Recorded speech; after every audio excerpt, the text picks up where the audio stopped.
This whole situation with the EFF and their stance on the government of national unity has me deeply concerned. As a South African, I can't help but feel like our country's politics are stuck in a constant cycle of drama and power struggles, while the real issues affecting everyday people are pushed to the back burner. Julius Malema's recent remarks about excluding the DA from any coalition government don't sit well with me. Why is our leadership so focused on who's in and who's out, instead of finding meaningful ways to collaborate and address the challenges that so many South Africans face every single day? Let's start with the ANC's decline. They've gone from dominating the political landscape to barely scraping by with 40% of the vote in this year's elections. That's a monumental drop, and it's clear evidence that people are losing faith in their ability to govern effectively. Honestly, I can't blame voters for this.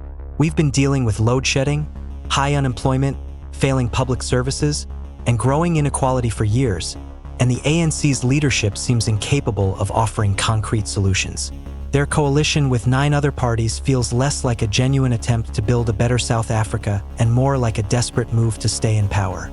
This is not the kind of leadership we need during such critical times. The EFF's role in all of this raises even more questions. On the one hand, they've positioned themselves as a party of the people, constantly emphasizing their commitment to addressing poverty, inequality, and economic injustice.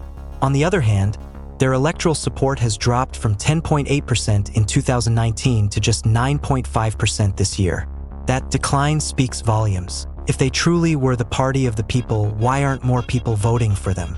Instead of reflecting on why their message isn't resonating, the EFF seems more preoccupied with their internal dynamics and leadership structures. Malema's comments about waiting for the GNU to fall apart so that the EFF can step in sound less like a genuine strategy to help South Africa and more like political opportunism. If the EFF truly wanted to work for the people, why not focus on building coalitions that prioritize the needs of the population, regardless of who else is at the table? Excluding the DA, or any other party for that matter, just adds to the division in a country that desperately needs unity and collaboration. We cannot afford this kind of polarization, especially when so many people are struggling to make ends meet. What bothers me even more is the instability within the EFF itself. Floyd Shivambu, once Malema's closest ally, has left the party to join Jacob Zuma's MK party. That alone shows that the EFF is not as united as they might want us to believe.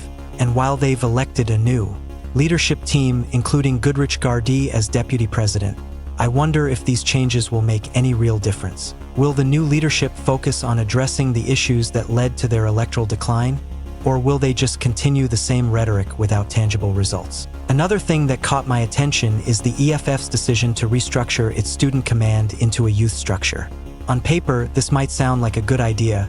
Broadening their appeal to include young people who aren't in higher education could potentially increase their support base. But to me, this move feels more like a numbers game than a genuine effort to engage with the youth. It's almost as if the EFF is trying to mask its electoral losses by boosting membership through structural changes. Instead of focusing on cosmetic fixes, they should be addressing the root causes of why people are turning away from them. At the heart of all this political maneuvering is a question that I think many South Africans are asking. Who is really looking out for us? It's hard to feel hopeful when the main political players seem more concerned with power dynamics than with tackling the issues that matter most to ordinary citizens. Load shedding is still a daily reality for millions of us. The economy is struggling, with unemployment rates among the highest in the world. Our public health and education systems are in dire need of reform, and crime remains a constant threat. These are the things that keep us up at night, yet they rarely seem to be the focus of our politicians. The ANC's coalition with 9 other parties is another point of concern. While coalitions can be a way to bring diverse perspectives to the table, this one feels shaky at best. The fact that the EFF has openly stated that they would join the coalition if the DA and Freedom Front Plus were excluded highlights just how fragile this arrangement is. How can we expect a coalition government to deliver meaningful change when it's built on such a shaky foundation? Instead of coming together to work for the greater good, our political parties seem more interested in undermining one another. And then there's the issue of the DA's role in all of this. While I don't always agree with their policies, I do believe that excluding them from a coalition government is, a step in the wrong direction. If we truly want to build a better South Africa, we need all voices at the table, even those we might not agree with. Political diversity should be a strength, not a weakness. The EFF's insistence on excluding certain parties only deepens the divisions that are already tearing our country apart. Looking ahead, I'm worried about what all of this means for the 2026 municipal elections and beyond. If the EFF and ANC continue on their current paths, I fear that voter apathy will only increase. People are tired of the same old political games, and if our leaders don't start delivering real results, they risk losing even more support. But where does that leave us, the ordinary South Africans? We can't just opt out of the system because these decisions affect every aspect of our lives. One thing that gives me some hope is the rise of new parties like Jacob Zuma's MK Party. While I'm cautious about their intentions, the fact that they've managed to overtake the EFF in such a short amount of time shows that there's an appetite for change. People are looking for alternatives, and that's something our established parties should take seriously. If they don't, they risk being left behind as new movements step in to fill the void. At the end of the day, I believe that South Africa's future depends on our ability to come together as a nation. That means our political leaders need to put aside their egos and work collaboratively to address the challenges we face. It's not about who gets credit or who's in power.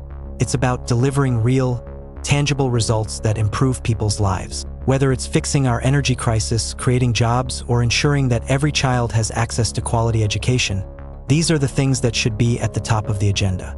As a South African, I want to believe in a better future for our country, but that requires leadership that is focused on solutions, not on scoring political points. It requires a willingness to listen, to compromise, and to put the needs of the people above all else. Right now, I'm not seeing that from any of our major parties, and it's deeply frustrating. But I also know that change is possible if we demand. It's up to us as citizens to hold our leaders accountable and to push for the kind of country we want to live in. In conclusion, this whole situation with the EFF and their stance on the GNU is just another example of how our politics are failing us. The focus on exclusion and division is the last thing we need in a country that's already facing so many challenges. It's time for our leaders to step up and show us that they're serious about building a better South Africa, not just for themselves, but for all of us. Until that happens, I fear that we'll continue to be stuck in this cycle of political drama and missed opportunities. And that's a future none of us can afford.